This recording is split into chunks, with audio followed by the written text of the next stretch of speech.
एक बार एक राजा के 3 पुत्र थे।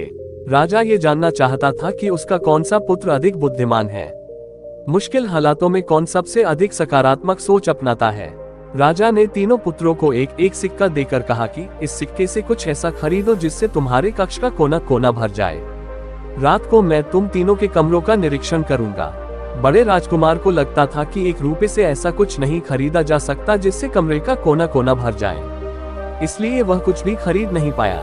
दूसरे राजकुमार ने थोड़ी बुद्धि लगाई और बाजार से भंगार खरीदकर अपने कमरे के चारों कोनों में फैला दिया।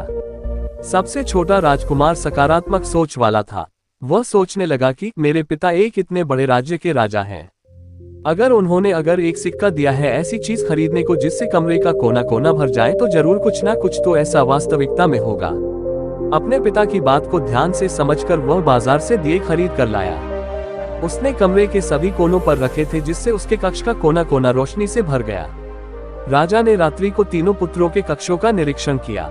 राजा ने तीनों पुत्रों को पास बुलाया। राजा ने कहा कि जब मैंने सिक्का खर्च करने को कहा था तो मैंने उससे क्या खरीद सकते हैं उसका संकेत भी साथ ही दे दिया था।